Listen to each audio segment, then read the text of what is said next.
Hey guys, I want to take a second to thank Comfort Pro. Since 2001, Comfort Pro has been helping customers stay comfortable where they live, work, and play.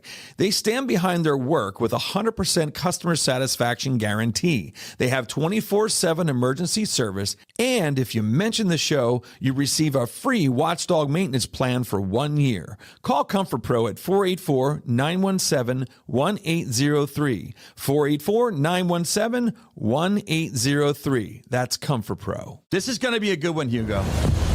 The Brad Weisman Show. Real people, real life, and everything in between. So what do your kids think of this? Oh, they are so embarrassed. In order to be unstoppable, you simply don't give up. You get knocked down, you get back up again. Where curiosity opens the door to genuine connection. Men really struggle with their emotions. They really struggle with even understanding what's going on. Unfiltered conversations with the people shaping our world. What kind of show is this? And there's red quilted leather all over the walls. There's a swing hanging from the ceiling. I don't sweat you. And now, your host, Brad Weisman. All right. Another week, another guest, That's righty. another story. Oh, You like that? You like that? Pretty good off the cuff there, right? Yeah, you're like California on fire. That was a while ago. That's true, that's ago. true. I hope it's not too soon that they can That's take true. that, right? Yeah, That's true. But no, we got an awesome guest. We had the Dad Nation guy, Mitchell Osmond, right? And I was going through Instagram, and I think this is how I found her. Going through there, and I see something that looked like that. It's called the Girl Dad Network. And I was like, wait a minute. There's a lot of dad stuff right, going on, yeah. right? And I'm a dad, and I also have a daughter. So it was very intriguing to me. So I looked up this girl, and I was like, what is this about? And it's all about daughters and dads and the relationship between the two of them and how you make that function better and just all this different stuff. So looked her up, was excited about it. I reached out to her, and guess what? She agreed to have a streaming show with us. Isn't that amazing? There we go. So Madeline Anderson is with us today. She is the girldadnetwork.com. All right. And there she is. Look at that. How you doing? Hello. I'm doing great. How are you? I'm doing fantastic. I if I was doing any better, I don't know. I'd probably blow up. I don't know. So you really intrigued me because of all the stuff you have going on Instagram and YouTube, and you've got a podcast, and you've got a website, and you do coaching, I think, for this also. And you just got to let me know. I don't even have this in my notes, but where did it come from? Because what was interesting, I saw that you went to college, UCLA, for business economics, and you're not really doing that, I don't think, from what I can tell. But you love what you're doing. How did you go from business economics to being the Girl Dad Network? Yes. Okay. So I went to UCLA for BusyCon, like you said. I had this vision of working in finance and getting the internship and then getting the full-time gig. And I did that. And so I worked in finance for 2.5 years.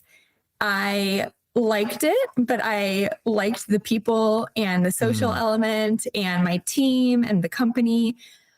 But something was always missing. And I had this sense, I'm very intuitive, and I had a very strong sense that there's something big around the corner. I didn't know what it was, but I knew something was missing. And when I was driving one day in Santa Monica, I had this thought pop into my head that said, you should write a book called Girl Dad. Are you kidding me? You actually just had the thought, and you came up with the name right away? Yes, which is very rare for authors. I'm sure you know. That's not intuitive. That is like wild. Psychic. Psychic, yeah. Yeah. No, I'm kidding. I mean, some people get the whispers. We talked about this with, I think, Sam Dema. We talked about that. And we talk about the whispers. I call them whispers, and you should listen to those voices. Yours was yelling at you. Mine was yelling. Yours was yelling, yeah. Very aggressive. Yeah. So go ahead. So you came up with the name right away.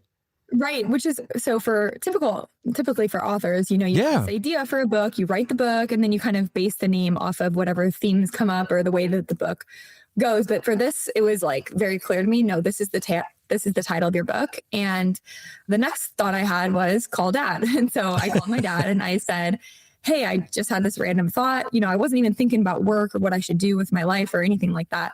And I said, I thought I should write a book called Girl Dad. What do you think? And he was like, oh my gosh, you got to do it. You should talk about this story and talk about this and put in this. Oh, that's cool. And he was all fired up. And so I just started writing the next day. And it was just a fun passion project as I was working in finance.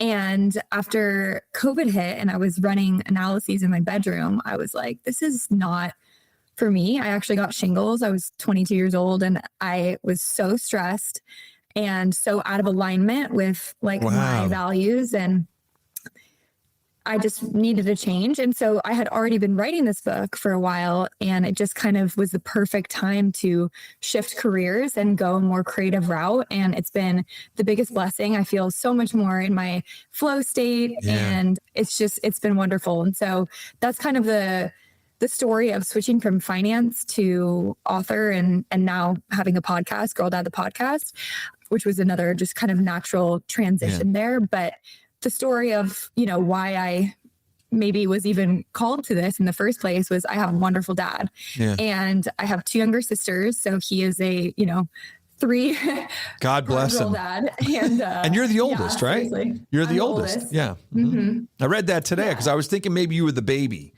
Because I could see like the baby would be like, oh, really the girl dad. You know what I mean? Because usually the youngest is the one that gets a little bit more attention. And I'm the youngest out of 2 boys, just me and my brother. So, the youngest typically gets more little attention. But usually actually the attention a lot of times from the mom on the youngest. So maybe it makes sense. The older daughter is close with the dad. But are they all close? Are you guys all close with your dad? We're all close. Yeah. That's amazing, actually. And we're all really close with each other. It is, I'm super, super lucky. And I think that was another theme. I didn't know how lucky I was when I was growing up. I just kind of figured this is a family, like dad does these things and that's normal for dad. But when I went to college, that's kind of when I realized just how dysfunctional lucky everybody else is. I mean, it was sad. Like, it is. The norm it is sad. isn't the healthy family. So I've made it my mission to support father-daughter relationships. And yes, it did kind of come through a little bit of, intuitive / psychic, if you want to call it that, direction. But I just feel like it's my purpose to support dads with their relationship with their daughters. Did you hear at college girls that had issues with the relationship with their father? I mean, there has to be in anything that you do in life, you see a need. You see something going on and you're like, because you're not going to write a book about something if there's no problem with it. Right. You know what I mean? Typically we write or we do something because we see a need. And it doesn't have to be something that's terrible, but you must have seen stories or heard stories of girls that were not close with their fathers and there was a disconnect or there was something going on. Is that what happened? And then that's when you started feeling, wow, I have something here that's a gift. And if I dissect this gift and I can figure out why it works so well, maybe others can get that to work. Yeah, that's exactly right. I saw a lot of girls who were talking, poorly about their relationship with their dad and blaming him for things. And it's a lot of times it's not even what the dad intends at all, but there's disconnects and we can get into all kinds of things, related to that. But, my dad came the first day, helped me move in, helped with the setup and everything. And even right off the bat, there were girls saying, wow, like your dad's awesome. Like my dad would never do that for me. Wow. And then, if my dad was in town, luckily I grew up only an hour from UCLA. So I would see my family relatively often. And if he was, in LA for work or something, we would go grab lunch or dinner. And then I've, heard comments like, oh, you actually like your dad? Like you would go do that with him. And so, it was totally sad because I'm like thinking, I can't even imagine that life, and so, yes, part of me was always thinking that in the back of my mind, like, A, I'm so grateful, and B, like, this is so sad. Yeah. But again, I never had a plan to make that my career. It just kind of became what it is. Yeah. And it's been the most fulfilling career with so much impact felt. And that makes me feel so good when I hear from dads about the impact that I have on them and their family. But yeah, it was never in my cards or my life plan. So yeah, but it's cool. And here's my thing. Do you find that you're more effective in helping the girl or the dad? or both at the same time? You know what I'm saying? Like, is it a dad problem, or is it a daughter? Not a problem. Is it a dad issue? Yeah, thank you. Issue, or is it a daughter thing? You know, that's what I'm curious about.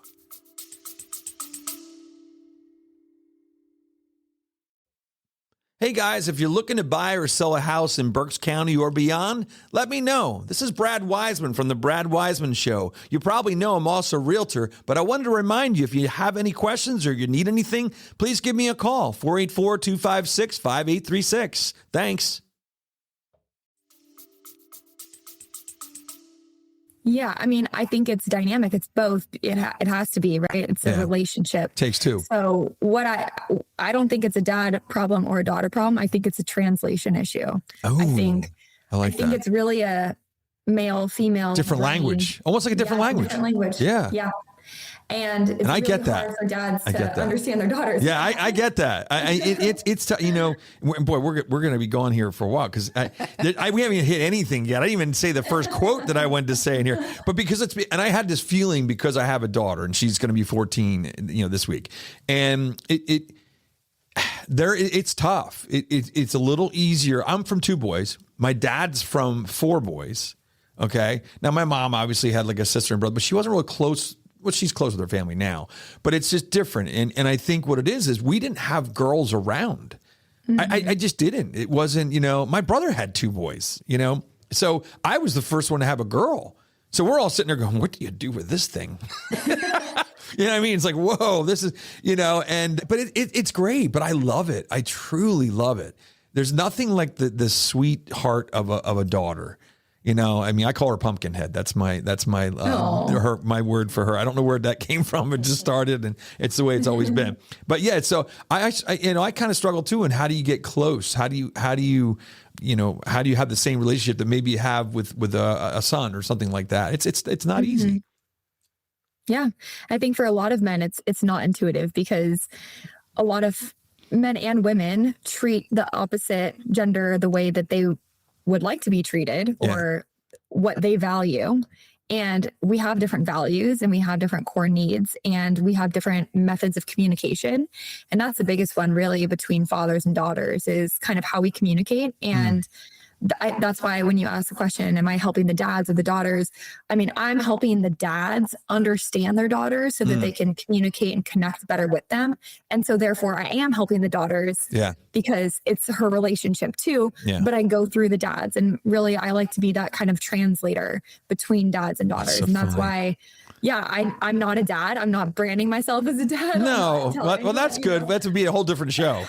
A very interesting show, of course. Right. But I'm providing kind of that daughter perspective and the woman perspective and helping men understand the way that our brains work because it's complicated. Yeah, it is not easy. And we can get into the hormones and stuff too, but it's very different from men. And so I think that's the biggest. But that's also the cool part. Yes. That's the cool part. You know, to me, you know, that's what like I said, I love my son. I love both my kids. I mean, so I just want to get that out because I know they're going to be listening to this and going, oh, you said this or you said that. You know, I love both of them. They're amazing kids. But it's just a different relationship with both. It really is. But it's great. So let's go in. One of the things that the quote here, I want to say this quote because I just thought it was really cool. And this is how it kind of hit me right away was I want every girl to have a dad who is their North Star. And I want every dad to know the kind of beautiful relationship that comes with earning that title. That is awesome. And it kind of puts it all together of when I read that, I was like, wow. And that's what I aspire to be for both my kids. You know, it's just instead of just saying girl or dad or boy, you know, being a dad and being a mom is not easy. You know, so now you throw the gender thing into it. So you can't I can't be the same exact dad to my son as I am to my daughter.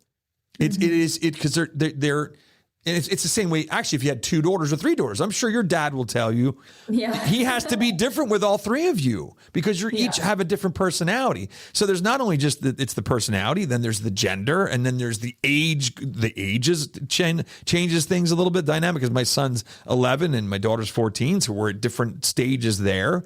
So it's dissecting all of that. It becomes complicated. Mm-hmm.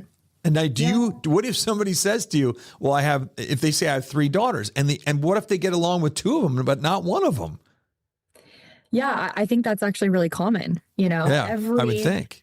Every child is different. It's not just, here's what works for every daughter. Yeah. That's why I really love exploring that kind of male-female dynamic that's pretty true across the board. Yeah. Because I think that's the foundation for the relationship. And then you get into more of like hobbies and interests and personality. And those are all really different depending on each person. Yeah. But starting with that foundational understanding of how to communicate with the daughter so that she hears you and doesn't spiral or storytell into something without you even recognizing. I think those are some of the most important things to start with. Yeah. And then also now, what do the moms say about this? I talk to a lot of moms about this topic. I mean, for the most part, they love it. I have great conversations because a lot of them, are married, have husbands, and they see this kind of disconnect between their husband and their daughter. Yeah. And they're like, yeah, he doesn't know what to say or what to do. And I'm on a tennis team with a bunch of moms. And so I have these conversations often. And one of them was just texting me, telling me that her daughter just got her period for the first time. Oh boy, that's always interesting. Yeah. I remember that day or week. Yeah, right. Yeah. And it was just funny to hear. He's like, I don't understand this. Like, what's happening? And anyways, I think it's well received with the moms because at the end of the day, it's improving the family dynamic too. Yeah. And also most of what I teach that's, male and female goes for husband and wife too, and brother and sister. Yeah. And so the more that the dad can understand women and understand how to connect with them, it improves relationships across the board. Yeah, I agree with it. And it's funny, Mitch, that's why I said you got to talk to Mitchell Osmond because there's a lot of your stuff is there's like a connection between the two. And he talks about his topic is more about being a better husband. Mm-hmm. And in return, you will be a better dad because whatever you're modeling whatever you're showing how to treat your wife, your kids will model that and they'll understand what love is. They'll understand what respect is. And that will make them better finding relationships and being around people, things like that. So he gets into that, which is really interesting. So being a better husband. It's the same thing when you're saying if your father-daughter relationship is lacking, there's a good possibility your husband-wife relationship is probably dealing with the same things. It's just that it's on an adult level. So we're able to push it under the carpet. Mm-hmm. So true. Yeah. So do you see that? I would think. Oh, yeah. Yeah. And I talk about that all the time because, when dads are worried about their daughter's dating or, setting their daughter up for success in her adulthood, the biggest way to avoid that, that daunting feeling is setting an example. So it's your relationship with your partner and the way that you treat your daughter, because you're creating her reality. She doesn't know anything besides what you create and what you teach her. And so if you are always giving her attention when she's asking like, hey, dad, look at this, and you make her feel valued and you make her feel heard and important and loved, then if she grows up and some guys are kind of giving her interest, but they're not giving her that same attention and love and value, it's like that she doesn't know any different than feeling that love. Yeah. So she doesn't accept that. Yeah. She doesn't want that. It's foreign to her. Right. And if the opposite is true and she's not really feeling loved or heard or valued, then that's when she does look for attention. Yeah. Right. Because she wants it so bad that we are wired to want attention and approval and love. And if we're not getting it in our home, that's, we look elsewhere and we want those feelings. And so if a dad can support his daughter by loving her and providing that value and making her feel heard and important, then, that's one of the greatest gifts you can ever give to your daughter. Absolutely. Greatest gift you can give to anybody. Actually. Yeah. Yeah. As a whole, that's all we want. We want to be understood. We want to be loved. Yes. We want to, there's something I was listening to recently and it said, more than saying you love your child, tell them that you believe in them. because we throw the word love around pretty easily, I think, today. And it's good. There's nothing wrong with that. We say to our kids all the time, we love them. And it's, it's just the way we are. It's the way we feel. But also saying that you believe in them, because believing in somebody is different. You can love somebody and not believe in them. Yeah. So it's just an interesting topic there with that. But let's go into some other things here. So I have down here, do you feel that this is something new, or is this something that has become more of a challenge in our lives because we're not sitting around maybe the dinner table every night? We're in our devices. We are on the go. We are busy. We're not maybe paying attention to our kids as much as we should be. And I think it's interesting too, is we as adults, we gripe and complain and bitch about how our kids are in their devices. And I'm just as guilty as they are. There's many times where I'm sitting there going, oh my God, I'm doing it. Where I'm not paying attention, or I'm not involved, or I'm not listening when I should be. So once again, they're going to mirror whatever we are doing, But do you find is that the biggest challenge? Like, what is the thing that the dads are saying, you know what, I'm not able to connect because of this? Yeah. Well, your first part of the question about, is this new? I think it's just different because if I think about like my grandpa and kind of like that era of dynamics, I think it was way more traditional with like father works, mother, maybe cooks and cleans and takes care of the kids, and you eat as a family together at the dinner table, but the connection, it wasn't really emphasized as much. So I feel like fathers and daughters didn't connect as much, didn't have as strong of a bond as people are really making an effort to create now. But then there's also more distractions now. And so it's just different, like you said, the phones are a huge distraction and attention killer and a wall that gets put in between fathers and daughters, and it comes from both sides. But I think like one of the challenges of today's society, but also something that's really easy to fix, is just including your daughter in your world. And so this is one of my biggest tips for what does that look like? Yeah. So let's say you like to golf. This is actually very true for my relationship with my dad. So he has always liked to golf. When I was a little girl, he could have, spent hours on the golf course away from home, away from me. And instead he just brought me with him. So he would go golfing with his friends, but I'm now riding in the cart. And I would at first just be there for, the wildlife, like seeing some bunnies and like running around on the grass and just being a little kid. And then as I got older, he bought me a little Snoopy set. So I had a driver, a putter, that's cool, and an iron. Yeah. And so then I would start kind of hitting some shots every now and then, but it made me feel included and important and valued. And then, fast forward to high school, I was on the high school team. I was a captain. Oh, wow. And then now I go play golf with my dad all the time. Oh, that's awesome. All three of us do. I think there's pictures. I've seen pictures or whatever, whether they're actually you guys or not, but I saw pictures of you guys, somebody golf course, the two of you or something like that. Yeah. Exactly. I do remember that now. Yeah. That's awesome. That's one example, but there's so many, and it really just depends on how you're spending time. So like if you like football, do you like football? I'm not a real sports guy. Okay. I watch football more now than I ever did because my son's into it, Okay, there you go. I was a musician. I was an actor, musician, did all that kind of stuff, creative stuff. More of musician than anything. Yeah. Yeah. Well, there's ways to include your daughter in that. Oh, she's a singer. So it's my dream come true. I mean, both of my kids can sing. Carson doesn't like to sing as much, but he can sing. He's got pitch. But my daughter has definitely taken that by the horns, and she's acting, singing, dancing. She's really doing a good job with that. That's amazing. You do not want to hear me sing. I'll tell you what. Well, you could if you'd want to. I mean, you could audition right now for. She's like, no. Nobody wants this. You will lose subscribers. The show will end at that moment, right? Yeah, but like a lot of dads like to watch football on Sundays, for example. Yeah. And this is actually a good example of a male-female disconnect as well. So if you're a dad and you're watching football and you're in the zone and you're really loving it, and your daughter comes and she wants, your attention for something, but you're like, hold on, like this is important. The stories that she tells herself is often like, I don't matter as much as the TV. My dad doesn't have time for me. I am not worthy of his time and attention. Right.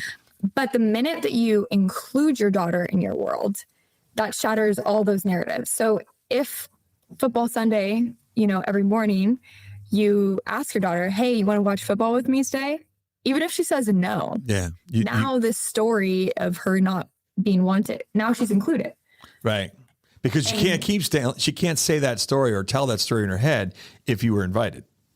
Exactly. Even if you don't want to do it. Party. Exactly. That makes sense. Makes a lot of sense. And if you buy her a football jersey, with your favorite team or something, and you like ask her to sit on the couch with you and hang out, and you get to watch football, but now she feels like, oh, dad wants me here. Yeah. I'm wanted, I'm included. All those feelings of disconnect and I'm not worthy, they go away. So that's just a simple example of how to include your daughter in your world and still make times for the things that you love, because that's a really important thing. I think dads need to be happy, should be happy. I want them to be happy, and it sets the tone for the family. I think everyone in the family should be happy. Well, if somebody's miserable, it's not like you want to be around them anyway. Exactly. Yeah, everybody needs everyone. Yeah, right. Yeah. That's amazing. I love it. Thanks. So I was saying here, it was just me and my brother when I said growing up before, and he used to beat the crap out of me. My brother did. We beat the crap out of each other. Now, do you find that it's different with your sisters? Like there wasn't that going on, right? You didn't have that. Dad didn't have to break up fights and things, right? No. It was probably stealing facial products or something from each other. Yeah. I don't know. Oh yeah, wearing your clothes and showing up at school, and it's like my jacket. I'm like, hey. Yes, that's what I would think it would be. Not a big deal. Very different. Yeah. Very different. So I was going to say. What I want to have in here was, what part do you play in having a good relationship with your dad? Like what part do you play? Like how? I mean, do you actually still work on that part, being the daughter that you think your dad wants you to be? Yeah, I think that I kind of open the floor for discussions, and whether he likes it or not, I'm very communicative around like needs and just things that could be better, And so I feel like I do my part by not being silent and getting upset about things or whatever. And there's really not much to even get upset about, but rather than letting things that would bother me sit with me and stay in me, I speak about things and I call him. So it's a two-way relationship, I think, in general. But yeah, there's not much to like work on in terms of, but I'm just saying I definitely am vocal about So communication, it's being open, communication, transparency. Yes, exactly. I mean, I think the thing about anything, whenever you're transparent, nobody can make up the story for you. Yes. So whenever you're an open book, it's really hard for people to make things up because you're stating what is happening in your mind and what's going on. So I think that's always a good thing for relationships. Let's the other thing that I wanted to talk to you about was this was the funny one that you had on a podcast somewhere or something, and it says, and I even put down, wait, what? That's what I wrote down here. Wait, what? Men have a 24-hour hormonal cycle. Women have a 28-day cycle, and I just wrote down that's messed up. I mean, like what, what, explain that. Like, I've never heard that before. I mean, I knew about the girls' cycle. Like, go into that a little bit, and then we're going to go into a couple other things and we'll wrap it up. But I just go into that. I want to hear about this because I heard it on another thing that you did. Yeah, no, I think this is another important male versus female understanding, because once you learn this, you can understand why maybe your daughter is acting different every day, or your wife or your sister, right? So, okay, so starting with men, you have a 24-hour hormonal cycle. Testosterone peaks in the morning, and then throughout the day, lowers, right? And then at night, it rises back up. So your graph of your hormonal cycle looks like a perfectly oscillating graph, and it's pretty standard. So that means like today at 2 p.m., you feel roughly the same as you did yesterday at 2 p.m. Yeah. For girls, it's 28 days on average. Jeez. So that means today, I feel roughly the same as I did 28 days ago. Wow. Just to paint a picture. That's crazy. And there's Yeah. And there's 4 different stages of the hormonal cycle. So the first stage is menstruation, and this is the day you get your period. And so that lasts approximately a week. And that's a time where it's lower energy, a little bit of moodiness, but it's more just like uncomfortable feelings, maybe cramps, sadness, and just, low energy. And then you move into the follicular phase. And this is about a week as well. And this is the best time of the month. That's the good week. That's the good week, right? Yes. I knew there was a week in there somewhere that you said there was good. So that's the week that you guys should announce. Yes. That you should announce that week. That would be great. Yes, exactly. And during this time, estrogen is rising, progesterone is low, and basically a woman's body is preparing to release an egg. And so she's feeling way more energized. She's feeling more confident, productive. Like, this is a good time for women in general. But to your point, it's 1 week. Oh my gosh, it's crazy. And that's 1 week. Right. That's right. 1 week. Yeah. So that's unfortunate. And then the next phase is ovulation, and that's only 1 day.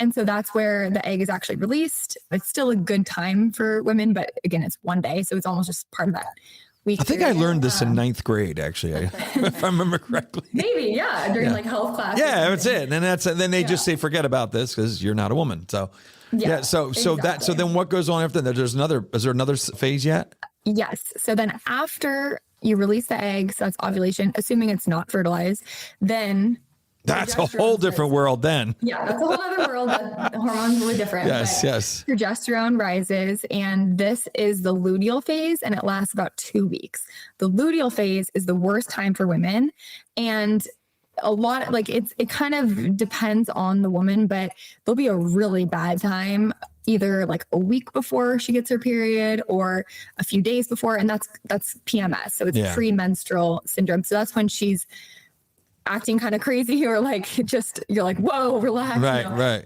It's really just a major drop in hormones, and so it shifts the mood completely. And this is why like you can, say joke to your wife like one day and it's super funny, and if you say the same joke it's like totally offensive. Not funny. Yeah, not funny. And it's very personal, and why do you talk to me like that? And so it's probably you're saying it in the follicular phase and then you're saying it in the luteal phase. So the luteal is the worst, and so that lasts 2 weeks, and then the cycle starts over when you get your period. So that's the 28-day cycle in a gist. And we're going like this every day. We're doing this. So we're just hopping all over the place in our own little world while you guys are going through this whole cycle. Yes. Craziness. It is. Yeah, it's very interesting. It is very interesting. It's hopeful, I think, because, especially. How is that hopeful? No, helpful for dads to understand. It's hopeful. I'm like, how is that hopeful? It's hopeful because for dads to understand everything. Got it. So now, I get it. Yes. Well, especially for teenage daughters, because I think, a lot of dads like, what happened? Like, she was this girl and she was so chill and everything. And it's like, and now she's acting all crazy or whatever. And it's because she's going through this cycle for the first time in her life. She's having these waves of emotions that she doesn't even understand. Like I'm 28 years old now. And so I'm finally starting to like really tune into that cycle, and I can warn my husband like, hey, this is going to be, I'm not going to be nice tomorrow. Yeah. I got it. But for a young girl who's just experiencing this, and when you're just kind of starting out too, the hormones can be a little bit more wacky, and sometimes it's a 32-day cycle. Sometimes it's 38, it's just, it's kind of all over the place, and your body is adjusting. And so I think it just helps dads give some grace and some patience too. And so they know, maybe this is an attack on me. This is just my daughter in her luteal phase.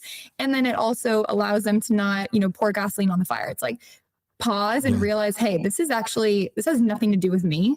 This is her and her body and her hormones. And the best thing I can do right now is just support her and let her, feel the feelings, and she'll be over it, and it's going to be okay. That's really cool. Yeah. Cause what happens, you take it personal, and then you get mad, and then you lash out because you think it's about you, and it's really not about you. It's about them and how they feel. And then it's this whole vicious cycle, which gets kind of crazy after that. But let's jump into your podcast. Let's talk about the things that you're doing and how you're getting out there, because I want people to know that so that they don't leave the podcast today not knowing how to find you. And we definitely want to make sure they can find you. So let's talk about the different things you have. You have a podcast, and let's talk about that for just a little bit. Yeah, I have a podcast, Girl Dad the Podcast. It's available on any major podcasting platform, Apple, Spotify. On YouTube, it's Girl Dad Network. But yeah, I love my podcast. I have on incredible guests, and they're not just fathers and daughters. No, it was good. It's a good variety of, well, you did mental health. You're doing a lot of things that obviously it's in that realm, but it can help anybody. Exactly. And it's really, I do it with my audience in mind who are fathers with daughters. But it's like, for example, I had on an eating disorder expert, and she talked about, how dads can watch for signs, how they can support daughters during that time, and how to have a healthy or inspire healthy body image. Yeah. And so it's not, it's for girl dads, but it's a different topic. Or like, recently, I had on Ryan Blazer from Test My Home, who he looks for hidden toxins in the house. And so it's to help dads help their family and their daughters. But there's adjacent kind of conversations. And I'm loving being a host. I'm loving the podcast. It's fun, right? World. It's so fun. It's fun, right? Yeah. Obviously, you can relate. Yeah, it's a lot of fun. We love it. We have a lot of fun with it. And then talk about, you have a website also, thegirldadnetwork.com, right? Yes, girldadnetwork.com. You can find one-on-one coaching there. You can find more information about me and the inspiration behind what I do. I just recently did a rebrand, and I'm really proud of it because I wanted to feel this feeling of authentic relationships and kind of that like time before technology. Yeah. So it has kind of a retro theme, but that's where you can find me and how to contact me as well. And then what about, you do have YouTube also. I saw you have YouTube out there too. What's that? What is that? Do you know the handle on that? At Girl Dad Network. Everything's there we do. So basically the Girl Dad, if you put in Girl Dad Network, you're going to get her stuff everywhere. She was not hard to find. Let's put it that way. Once I found you on Instagram, I looked you up. You were everywhere, which is exactly what you want because you're trying to get your name out there and everything. And that's what we're going to help you do also. There was one other quote that I wanted to say that you had on one of your socials somewhere, and then we're gonna wrap it up. It was, my goal is to help someone every single day and ensure that the positive impact of Girl Dad Network is felt for generations. I love that. And that's really cool. And I think you're doing that. I think you are making an impact. I think your passion, how authentic you are with it. You're real, you're open, you're transparent about it.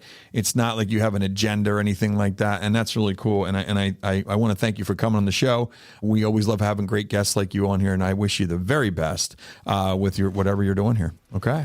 Oh, thank you so much, Brad. That really means a lot. You're very welcome. Thank you for coming on the show.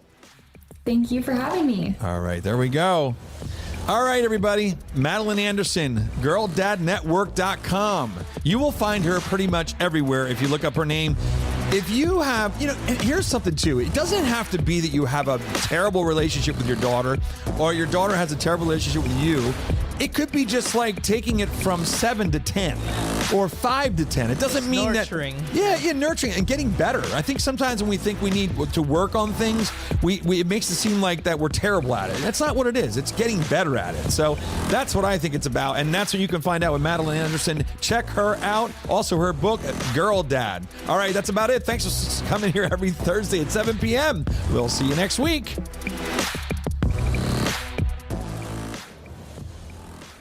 Hi, this is Brad Weisman. Come back here every Thursday at 7 p.m. to watch The Brad Weisman Show. We have new guests every single week, and we love having you as an audience. All right, we'll see you soon.